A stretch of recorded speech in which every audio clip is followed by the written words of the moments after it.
Back to xylem learning. അപ്പൊ മക്കളെ, നമ്മുടെ എക്സാം ഇതാണ്ട് ഏറ്റവും അടുത്ത ദിവസങ്ങളിൽ ഉണ്ടാവും. അതുകൊണ്ട് തന്നെ എന്താണ്, നമുക്ക് നമ്മുടെ യൂണിറ്റുകളൊക്കെ ഇന്നത്തെ ഒരു ദിവസം കൊണ്ട് നമ്മൾ മൊത്തത്തിൽ ഒന്ന് പഠിക്കാൻ പോവുകയാണ്.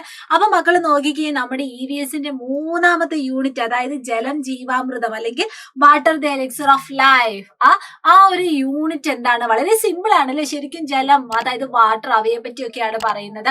അവയുടെ ഉപയോഗങ്ങള്, പിന്നെ അവ എങ്ങനെയാണ് പൊല്യൂട്ട് ആവുന്നത്, അത് പൊല്യൂട്ട് അല്ലെങ്കിൽ മലിനമാക്കാതിരിക്കാൻ വേണ്ടി നമ്മൾ എന്തൊക്കെ ശ്രദ്ധിക്കണം, അങ്ങനെയുള്ള കുറച്ച് കുഞ്ഞു കുഞ്ഞു വളരെ സിമ്പിൾ ആയിട്ടുള്ള കാര്യമാണ് ഈ ഒരു യൂണിറ്റിൽ പറയുന്നത്. പക്ഷെ എങ്കിലും എന്താണ്, കുറഞ്ഞ സമയം കൊണ്ട് നമുക്ക് ഈ ഒരു യൂണിറ്റ് ഒന്ന് ഓടിച്ചു പഠിക്കാം കേട്ടോ. അപ്പൊ മക്കളെ, നമ്മൾ ഈ ഒരു യൂണിറ്റിൽ ആദ്യം നമ്മൾ എന്തായിരുന്നു പഠിക്കുന്നത്, നമ്മൾ മഴ, നമുക്കറിയാലേ മഴയൊക്കെ എങ്ങനെയുണ്ടാവുന്നൊക്കെ അറിയത്തില്ലേ മക്കൾക്ക്. ഒരു മഴ പെയ്ത് കഴിഞ്ഞാല് എന്തൊക്കെ മാറ്റങ്ങളായിരിക്കും നമുക്ക് ചുറ്റും ഉണ്ടാവുന്നത്, എന്തൊക്കെ മാറ്റങ്ങളായിരിക്കും. മഴ പെയ്ത് കഴിയുമ്പോഴേക്കും എന്തൊക്കെയാണ്, ഒരു തണുപ്പ് അനുഭവപ്പെടുന്നുണ്ട്. പിന്നെ എന്താണ്, നമ്മുടെ ചുറ്റുമുള്ള ജലസ്രോതസ്സുകൾ ഉണ്ടാവില്ലേ, അതായത് കുളം, തോട്, അതുപോലെ തന്നെ എന്താണ് കിണറുകൾ, തുടങ്ങിയ ജലാശയങ്ങളൊക്കെ എന്താണ് നിറഞ്ഞു കവിയുന്നതായിട്ട് നമുക്ക് കാണാൻ പറ്റും. പിന്നെ എന്താണ്, പറമ്പുകളിലൊക്കെ പുല്ലുകൾ മുളയ്ക്കും അല്ലെ, ചെറിയ ചെറിയ പച്ചപ്പ് നമുക്ക് എന്താണ് ചുറ്റും അനുഭവപ്പെടും. കൃഷികളൊക്കെ ആരംഭിക്കും അല്ലെ. ചിലപ്പോ എന്താണ്, ഈ മഴ വരുന്നതിന് മുമ്പ് എന്തായിരുന്നു, നല്ല വെയിലായിരിക്കും. അപ്പൊ എന്താണ്, കൃഷിഭൂമിയൊക്കെ എന്താണ് തരിശുഭൂമിയായിട്ട് മാറും. എല്ലാ വിളകളും എന്താണ് ഉണങ്ങിപ്പോവും. അപ്പൊ മഴ വരുമ്പോഴേക്കും എന്താണ്, നമുക്കൊരു പുതിയ പച്ചപ്പൊക്കെ അനുഭവപ്പെടും. അതുകൊണ്ട് തന്നെ എന്താണ് മക്കളെ, കൃഷി ആരംഭിക്കും. പിന്നെ എന്താണ്, നമ്മുടെ കുഴികളിലും താഴ്ന്ന പ്രദേശങ്ങളിലും വെള്ളം നിറയും, മണ്ണ് ഒലിച്ചു പോകും. പിന്നെ ഒരു ജീവിയുണ്ട്, നമ്മുടെ ഈയാമ്പാറ്റകൾ, അവരൊക്കെ എന്താണ് മണ്ണിൽ നിന്ന് ഉയർന്ന് ഇങ്ങനെ പറക്കുന്നതായിട്ട് നമുക്ക് കാണാൻ പറ്റും. അപ്പൊ മഴ വന്നാൽ എന്തൊക്കെ മാറ്റങ്ങളാണെന്ന് ചോദിച്ചാൽ മക്കൾ എന്തൊക്കെ പറയണം, വി ഫീൽ കോൾഡ്, തണുപ്പ് അനുഭവപ്പെടും.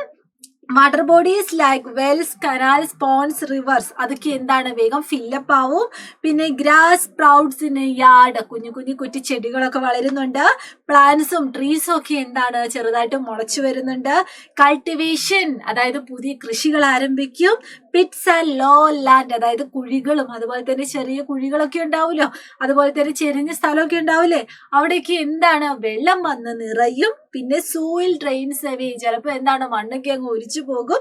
അതുപോലെ തന്നെ മെയ് ഫ്ലൈസ് റൈസ് ഫ്രം എന്താണ് സോയിൽ, നമ്മുടെ മണ്ണിൽ നിന്ന് കുഞ്ഞു കുഞ്ഞു ഈയാമ്പാറ്റകളൊക്കെ ഇങ്ങനെ മുളച്ചു വരും. പിന്നെ നമ്മൾ എന്തായിരുന്നു പഠിച്ചത്, നമ്മൾ കുറച്ച് വാട്ടർ സോഴ്സസിനെ പറ്റി പഠിച്ചു. അതായത് നമ്മുടെ ജലസ്രോതസ്സുകൾ ഏതൊക്കെയാണെന്ന് നമ്മൾ പഠിച്ചു. ഏതൊക്കെയാണ് ജലസ്രോതസ്സുകൾ എന്ന് ചോദിച്ചാൽ മക്കൾ എന്തൊക്കെ പറയണം, കിണർ, വെൽ, പിന്നെ എന്താണ് പോണ്ട്, കുളം, പിന്നെ എന്താണ് കനാലുണ്ട്, റിവർ, നദിയുണ്ട്, ലേക്ക്, കായലുണ്ട്, പിന്നെ എന്താണ് ലഗൂൺ, തടാകം, പിന്നെ എന്താ സ്ട്രീം, പിന്നെ എന്താണ് ബോർവെൽ, അതായത് കുഴൽ കിണർ. നമ്മുടെ ഗ്രാമപ്രദേശത്തല്ല, നഗരപ്രദേശങ്ങളിലൊക്കെ പോയാൽ ഇങ്ങനെ നല്ല താത്തിയിട്ട് നമ്മുടെ ഭൂമിക്ക് അടിയിലേക്ക് എന്താണ് ഇങ്ങനെ കിണർ കുഴിക്കും. അതായത് വെള്ളം അന്വേഷിച്ച് നമ്മൾ ഭൂമിക്ക് അടിയിലേക്ക് ഇങ്ങനെ കുഴിക്കും. അതാണ് മക്കളെ ബോർവെൽ അല്ലെങ്കിൽ കുഴൽ കിണർ. പിന്നെ എന്താണ് പബ്ലിക് ടാപ്പ്. ഇതൊക്കെയാണ് മക്കളെ നമ്മുടെ വാട്ടർ സോഴ്സസ് ആയിട്ട് നമ്മൾ കാണുന്നത്. ഇനി അടുത്തത് എന്തായിരുന്നു, നമ്മുടെ ജലത്തിന്റെ വിവിധ ഉപയോഗങ്ങൾ എന്തൊക്കെയാന്ന് ചോദിച്ചാൽ സിമ്പിൾ ആയിട്ട് പറയത്തില്ലേ, രാവിലെ നമ്മൾ എഴുന്നേൽക്കുമ്പോൾ തൊട്ട് വൈകുന്നേരം കിടക്കുന്നത് വരെ ജലമില്ലാതെ നമുക്ക് കാര്യം നടക്കുമോ? നമ്മൾ കുടിക്കാനും കുളിക്കാനും എന്താണ് പാത്രം കഴുകാനും പിന്നെ എന്താണ് തുണി അലക്കാനും ഒക്കെ എന്താണ് നമ്മൾ പല്ല് തേക്കാനും ഒക്കെ എന്താണ് നമുക്ക് ജലം ആവശ്യമാണ്.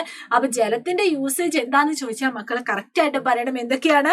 To drink, to bath, to cooking, food ഉണ്ടാക്കണല്ലേ, ഫുഡ് ഉണ്ടാക്കണം. ടു ക്ലീൻ ഫ്ലോർ, പിന്നെ എന്താണ് വെഹിക്കിൾസ് വാഷ് ചെയ്യണം, പല്ല് തേക്കണം, പിന്നെ എന്താണ് ക്ലോത്ത്സ് വാഷ് ചെയ്യണം. വാട്ടറിങ് പ്ലാന്റ്സ്, ചെടികൾക്കൊക്കെ നമ്മൾ വെള്ളം ഒഴിക്കുന്നുണ്ടല്ലേ.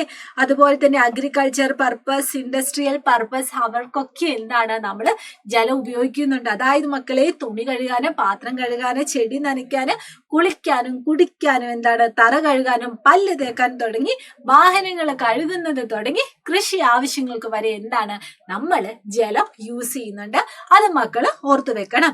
ഇനി find out the problems caused by water scarcity, അതായത് ജലത്തിന്റെ ലഭ്യതക്കുറവ് മൂലം നേരിടേണ്ടി വരുന്ന പ്രശ്നങ്ങൾ എന്തെല്ലാമാണെന്നാണ് ചോദിച്ചിരിക്കുന്നത്.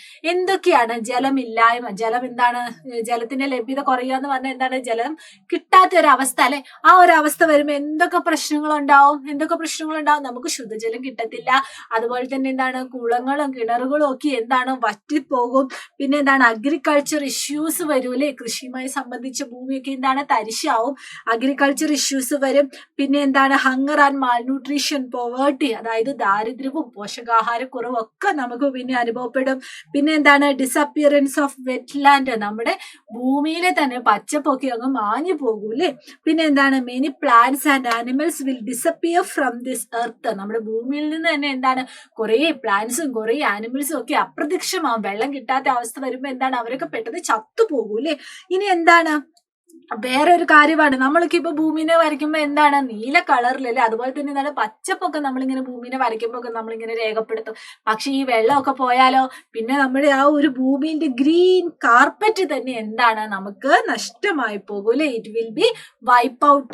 ഇനി എന്താണ് water will not available for drinking, bathing and other needs, അവയ്ക്കൊന്നും എന്താണ് നമുക്ക് ജലം കുറവായാൽ നമുക്ക് കിട്ടത്തില്ല അല്ലെ. അപ്പൊ എന്തൊക്കെയാണ് മക്കളെ, എന്തൊക്കെ പ്രശ്നങ്ങൾ എന്ന് ചോദിച്ചാൽ എന്താണ് കിണറുകളും നദികളും വറ്റിപ്പോകും, കാർഷിക പ്രശ്നങ്ങൾ ഉണ്ടാകും, തണ്ണീർത്തടങ്ങളൊക്കെ അപ്രത്യക്ഷമാകും, വിശപ്പ്, പോഷകാഹാരക്കുറവ്, ദാരിദ്ര്യം, നിരവധി സസ്യങ്ങളും മൃഗങ്ങളും എന്താണ് നമ്മുടെ ഭൂമിയിൽ നിന്ന് പോകും. ജലക്ഷാമം ഭൂമിയുടെ ഉപരിതലത്തിൽ നിന്ന് പച്ചപ്പ് തന്നെ ഇല്ലാതാക്കും. കുടിവെള്ളത്തിനൊന്നും നമുക്ക് വെള്ളം കിട്ടത്തില്ല. അങ്ങനെയാണെങ്കിൽ ഇങ്ങനെ വരാതിരിക്കാൻ നമ്മൾ നോക്കണ്ടേ, ജലത്തിന്റെ ലഭ്യതക്കുറവ് നമ്മൾ തടയണ്ടേ. അപ്പൊ എന്താണ് നമുക്ക് ഇപ്പം കിട്ടുന്ന ഒരു സമയം എന്താണ്, ജലം ഉള്ള സമയം നമ്മൾ അതിനെ എന്താണ് സൂക്ഷിച്ചുപയോഗിക്കണം. അപ്പൊ നിങ്ങൾ നോക്കിക്കേ, ഇങ്ങനെ ജലം ഉപയോഗശൂന്യമാവുന്ന കുറേ സാഹചര്യങ്ങൾ കാണും.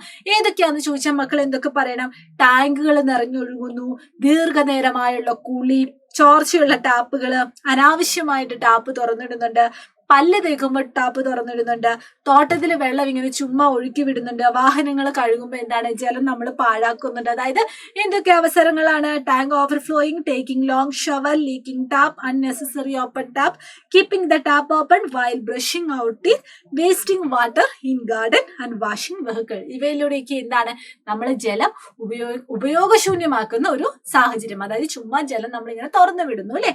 ഇനി അടുത്ത എന്തൊക്കെയാണ്, അപ്പൊ ഇങ്ങനെ വെള്ളം ഇങ്ങനെ നമ്മൾ ദുരുപയോഗം ചെയ്യുന്നു. അപ്പൊ അതിനെതിരെ തടയാൻ വേണ്ടി, അതായത് വാട്ടർ കൺസർവേഷൻ, ജലം സംരക്ഷിക്കുന്നതിന് വേണ്ടി എന്തൊക്കെ ആക്ടിവിറ്റീസ് നമുക്ക് കൊടുക്കാൻ പറ്റും, വേഗം പറഞ്ഞ് ഏതൊക്കെ കൊടുക്കാൻ പറ്റും. Plug cards, poster, cartoon, bulletin board, awareness rally, അവയൊക്കെ എന്താണ് അത്തരം പ്രവർത്തനങ്ങളിലൂടെയൊക്കെ എന്താണ് നമുക്ക് ജലസംരക്ഷണം എന്ന ഒരു ആശയം നമുക്ക് പ്രചരിപ്പിക്കാൻ പറ്റും. ഏതൊക്കെയാണ്, plug card, poster, cartoon, bulletin board and ബോധവൽക്കരണ റാലി. അപ്പൊ എന്തൊക്കെ ആക്ടിവിറ്റീസ് ചെയ്യാന്ന് പറഞ്ഞ മക്കൾ ഈ ഒരു 5 പോയിന്റ് ഉണ്ട്. 5 പോയിന്റ് ഓർത്തിരുന്നിട്ട് എഴുതണം കേട്ടോ. ഇനി ഒരു കുഞ്ഞു ചോദ്യമാണ്, കിണറ്റിലെ ജലം എങ്ങനെയാണ് മലിനമാകുന്നത്, അത് നമുക്ക് എങ്ങനെ പരിഹരിക്കാം? How does well water become polluted? കിണറ്റിലെ വെള്ളമാണല്ലോ നമ്മൾ മെയിൻ ആയിട്ട് നമ്മൾ യൂസ് ചെയ്യുന്നത് അല്ലെ. നമ്മുടെ ശുദ്ധജല സ്രോതസ് എന്ന് പറഞ്ഞ എന്താണ്, നമ്മൾ കിണറിനെയാണ് നമ്മൾ ആശ്രയിക്കുന്നത്. അപ്പൊ ആ കിണറിലെ ജലം എങ്ങനെയാണ് മലിനമാവുന്നത്, അതുപോലെ തന്നെ ഹൗ ടു സോൾവ്, ഈ ഒരു പ്രോബ്ലം നമുക്ക് എങ്ങനെ സോൾവ് ചെയ്യാം. അപ്പൊ ഒന്ന് മക്കൾ നോക്കിക്ക്, ഇവിടെ മിസ് കുറച്ച് പോയിന്റ്സ് ഒക്കെ തന്നിട്ടുണ്ട്. എങ്ങനെയാണത് കിണറിലെ ജലം മലിനമാവുന്നത്? Washing clothes near the well, ശരിയല്ലേ. കിണറ്റിന്റെ അടുത്തുനിന്ന് നമ്മൾ എന്താണ് തുണി അലക്കുന്നു. പിന്നെ ബാത്തിങ് എന്ന് പറഞ്ഞാൽ എന്താ, നമ്മൾ കുളിക്കുന്നു. പിന്നെ സെപ്റ്റിക് ടാങ്ക്, അതിനടുത്ത് സെപ്റ്റിക് ടാങ്ക്, കക്കൂസ് ടാങ്ക് ഉണ്ടാവുന്നു. പിന്നെ polluted water collecting near the well, അവിടെ എന്താണ് മലിനജലം കെട്ടിക്കിടക്കുന്നു. ബേർഡ്സും ട്രീസും ഒക്കെ എന്താണ് ഈ അതിന്റെ അറ്റത്തിരിക്കുന്ന അല്ലെങ്കിൽ അതിന്റെ മുകളിലൂടെ പറങ്ങുന്ന കാക്കേന്റെയും പക്ഷികളുടെയും ഒക്കെ എന്താണ് ചിലപ്പോൾ എന്തെങ്കിലും വേസ്റ്റ് വെള്ളത്തിൽ വീഴാം. അതുപോലെ തന്നെ അതിന്റെ ചുറ്റുമുള്ള മരങ്ങളുടെ ഇലകളും നമുക്ക് വെള്ളത്തിൽ വീഴാം. അപ്പൊ ഈ ഒരു സാഹചര്യങ്ങളിലൂടെയാണ് കിണറിലെ ജലം മലിനമാകുന്നത്. അപ്പം ഇനി അത് നമുക്ക് എങ്ങനെ പരിഹരിക്കാൻ പറ്റും, എങ്ങനെ ചെയ്യാൻ പറ്റും? നമ്മൾ ചെയ്യുന്ന ഒന്നും ചെയ്യാതിരുന്നാൽ മതി അല്ലേ. കിണറിന് സമീപം വസ്ത്രങ്ങൾ കഴുകാതിരിക്കുക, കിണറ്റിന്റെ അടുത്ത് കുളിക്കാതിരിക്കുക, സെപ്റ്റിക് ടാങ്കുകൾ എന്താണ് കുറച്ച് അകലെ സ്ഥാപിക്കുക, പിന്നെ എന്താണ് മലിനജലം കെട്ടിക്കിടക്കാതിരിക്കാൻ ശ്രമിക്കുക, അല്ലെങ്കിൽ ശ്രദ്ധിക്കണം അതൊക്കെ. പിന്നെ എന്താണ് കിണറിന് ചുറ്റും സംരക്ഷണ ഭിത്തി നമ്മൾ കെട്ടണം. അപ്പൊ അവയിലൂടെയൊക്കെ നമുക്ക് ഹൗ ഡസ് നമ്മുടെ വെൽ വാട്ടർ ബിക്കം പൊല്യൂട്ടഡ്, ആ ഒരു പ്രോബ്ലം നമുക്ക് സോൾവ് ചെയ്യാനായിട്ട് പറ്റും. ഇനി എന്തായിരുന്നു, ഇനി നമ്മൾ പഠിക്കുന്നത് ശുദ്ധജലം, അതായത് നമുക്കിങ്ങനെ പ്യൂരിഫിക്കേഷൻ വഴിയാണ്. അതായത് നമുക്ക് എന്താണ് ഇപ്പൊ ജലം തന്നെ എന്താണ് ശുദ്ധീകരിക്കാൻ പല പല മാർഗങ്ങളുണ്ട്. 3 മാർഗങ്ങളാണ് മക്കളെ നമ്മൾ ഇവിടെ പഠിക്കുന്നത്. ഫസ്റ്റ് മാർഗം എന്താന്ന് ചോദിച്ചാൽ അത് നമ്മുടെ മോഡേൺ ലൈഫിൽ നമ്മൾ യൂസ് ചെയ്യുന്നതാണ്. അതായത് വാട്ടർ പ്യൂരിഫയർ, അതായത് നമ്മൾ കറണ്ട് കടത്തി വിട്ടിട്ട് നമ്മൾ എന്താണ് ജലം പ്യൂരിഫൈ ചെയ്യുന്ന ഒരു മോഡേൺ എന്താ മെത്തേഡ്. ഇനി അതിനു മുമ്പ് അല്ലെങ്കിൽ വേറൊരു മെത്തേഡ് എന്താന്ന് ചോദിച്ചാൽ മക്കൾക്ക് ധൈര്യമായിട്ട് പറയാം, മുച്ചട്ടി അരിപ്പ. എന്താ പറയുന്നത്? മുച്ചട്ടി അരിപ്പ. അപ്പൊ അവയിലെ പ്രത്യേകത എന്താണ്? മുച്ചട്ടി അരിപ്പ എന്ന് പറഞ്ഞാൽ എത്രയാണ്? 3 ചട്ടികൾ നമ്മൾ യൂസ് ചെയ്യുന്നുണ്ട്. ആ 3 ചട്ടി നമ്മൾ ഒരു അരിപ്പ പോലെയാണ് നമ്മൾ യൂസ് ചെയ്യുന്നത്. അതായത് 3 ചട്ടിയും ഇവിടെ ചിത്രത്തിൽ കാണുന്നത് പോലെ ഒന്നിനു മുകളിൽ ഒന്നായിട്ട് പ്ലേസ് ചെയ്യണം. 3 ചട്ടിയുടെയും ബോട്ടത്തിന്റെ സെന്ററിൽ ചെറിയ ഹോള് വേണം. ആ ഹോളിൽ കൂടെ വേണം ആ ചട്ടിയിൽ വെക്കുന്ന വാട്ടർ താഴേക്ക് വരാനായിട്ട്. എന്നിട്ട് നമ്മൾ എന്താ ചെയ്യുന്നത്? 3 ചട്ടിയിൽ നമ്മൾ 3 കാര്യങ്ങൾ ഫില്ല് ചെയ്യുവാണ്. ഒന്നാമത്തെ ചട്ടിയിൽ എന്താണ്? ചരൽ അല്ലെങ്കിൽ ഗ്രാവൽ, നല്ലോണം വാഷ് ചെയ്ത ചരല്. രണ്ടാമത്തെ ചട്ടിയിൽ മണൽ അല്ലെങ്കിൽ സാൻഡ്. മൂന്നാമത്തെ ചട്ടിയിൽ ബേൺ കോക്കനട്ട് ഷെൽ, അതായത് ചിരട്ടക്കരി. ഈ 3 എണ്ണത്തിൽ ഓർഡർ മക്കൾ ഓർത്ത് വെക്കണം. ചിലപ്പോൾ ഓർഡർ ഒക്കെ ഇങ്ങനെ തിരിച്ചു ചോദിക്കും. അതായത് ഏറ്റവും മുകളിൽ ചിരട്ടക്കരി തരും, എന്നിട്ട് ഏറ്റവും താഴെ മണൽ തരും. ചിലപ്പോൾ ആ ഒരു ഫിഗർ ശരിയാണോ എന്നൊക്കെ നമ്മളോട് ചോദിക്കും. അപ്പൊ മക്കൾ എന്ത് ചെയ്യണം? അതിനെ ഐഡന്റിഫൈ ചെയ്യണം. ഈ ഒരു ഓർഡർ മക്കൾ പഠിക്കണം. ഏറ്റവും മുകളിൽ എന്താണ് മക്കളെ? ചരൽ അല്ലെങ്കിൽ ഗ്രാവൽ. സെക്കൻഡ് എന്താണ്? സാൻഡ് അല്ലെങ്കിൽ മണൽ. മൂന്നാമത് എന്താണ്? ചിരട്ടക്കരി അല്ലെങ്കിൽ ബേൺ കോക്കനട്ട് ഷെൽ. കേട്ടല്ലോ? ഈ ഒരു ഓർഡർ മക്കൾ പഠിച്ചു വെക്കണേ. അപ്പൊ ഈ ഒരു രീതിയിൽ നമ്മളിങ്ങനെ ആ ഒരു പോട്ട്, ആ ഒരു മുച്ചട്ടി, ആ ഒരു ചട്ടി നമ്മൾ അറേഞ്ച് ചെയ്യുന്നു. എന്നിട്ട് എന്താണ്? ഏത് വെള്ളമാണോ ശുദ്ധീകരിക്കേണ്ടത് അത് നമ്മൾ ഏറ്റവും മുകളിലത്തെ ആ ഒരു ആ ഒരു ചട്ടിയിലേക്ക് ഒഴിക്കുന്നു. അപ്പൊ എന്താണ്? ഈ 3 ചട്ടിയിലും കൂടി ആ വെള്ളം പാസ് ചെയ്തിട്ട് ഏറ്റവും അവസാനം നമുക്ക് പ്യൂരിഫയർ ആയ അല്ലെങ്കിൽ ശുദ്ധീകരിച്ച നല്ല പ്യുവർ ആയിട്ടുള്ള ജലം നമുക്ക് ഇതിന്റെ താഴെ വെച്ചിരിക്കുന്ന പാത്രത്തിൽ സേവ് ചെയ്യാൻ പറ്റും. അതാണ് ഇത്. ഇനി വേറൊരു മെത്തേഡ് കൂടി ഉണ്ടെന്ന് മിസ് പറഞ്ഞില്ലേ?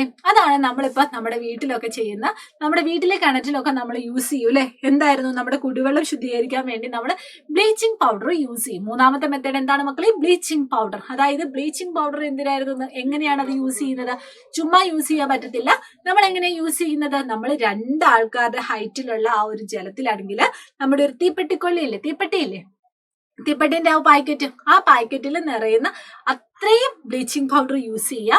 എന്നിട്ട് എന്താണ്? അതിന് വെള്ളതുമായിട്ട് ലയിപ്പിക്കുക. അത് നല്ലോണം ഡൈല്യൂട്ട് ചെയ്യുക. നല്ലോണം ഇളക്കിയിട്ട് അതിനെ ലയിപ്പിച്ചിട്ട് അതിന്റെ തെളിഞ്ഞ ഭാഗമില്ലേ, ആ വെള്ളത്തിന്റെ തെളിഞ്ഞ ഭാഗം എന്താണ്? നമ്മുടെ കിണറ്റിലെ വെള്ളവുമായിട്ട് നമ്മൾ മിക്സ് ചെയ്തിട്ട് നല്ലോണം ഇളക്കുക. എങ്ങനെ ഇളക്കുന്നത്? നമ്മൾ വെള്ളം കോരാൻ ഉപയോഗിക്കുന്ന ബക്കറ്റൊക്കെ ഇല്ലേ, ആ ബക്കറ്റ് ഉപയോഗിച്ചിട്ട് നല്ലോണം ഇളക്കുക. എന്നിട്ട് നമുക്ക് പിറ്റേ ദിവസം തൊട്ട് നമ്മുടെ ആ കിണറ്റിലെ വെള്ളം നമുക്ക് യൂസ് ചെയ്യാൻ പറ്റും കേട്ടോ. അപ്പൊ ഇതൊക്കെയാണ് നമ്മുടെ 3 മെത്തേഡായിട്ട് നമ്മൾ പറയുന്നത്. ഇനി വേറെ വേണമെങ്കിൽ അഡീഷൻ ആയിട്ട് നമുക്ക് ചോദിക്കാം, how water bodies become polluted. എങ്ങനെയാണ് വാട്ടർ ബോഡി പൊല്യൂട്ട് ആവുന്നത്?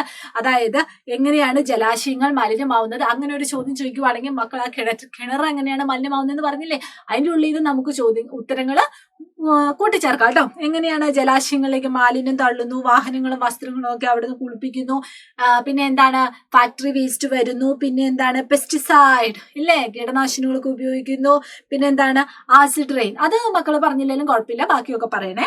പിന്നെ ഇനി പ്രോബ്ലം വിത്ത് വാട്ടർ പൊല്യൂഷൻ, ജലാശയങ്ങൾ എങ്ങനെ മലിനമാവുന്നതെന്ന് മാത്രം പറഞ്ഞാൽ മതിയോ? ഇനി മലിനമാകുന്നത് മൂലമുണ്ടാവുന്ന പ്രശ്നങ്ങൾ നമ്മൾ പറയണം. ഏതൊക്കെയാണ്? മനുഷ്യരുടെയും മൃഗങ്ങളുടെയും നിലനിൽപ്പിനെ തന്നെ അത് ബാധിക്കുന്നുണ്ട്, ശുദ്ധജലം ഇല്ലാതാകുന്നുണ്ട്, മലിനജലം എന്താണ് രോഗങ്ങൾക്ക് കാരണമാവുന്നുണ്ട്, പിന്നെ എന്താണ്, അങ്ങനെ കുറെ കാര്യങ്ങളാണ് പ്രശ്നങ്ങളായിട്ട് വരുന്നത്. പിന്നെ ജലാശയ മലിനീകരണം നമുക്ക് എങ്ങനെ തടയാൻ പറ്റും?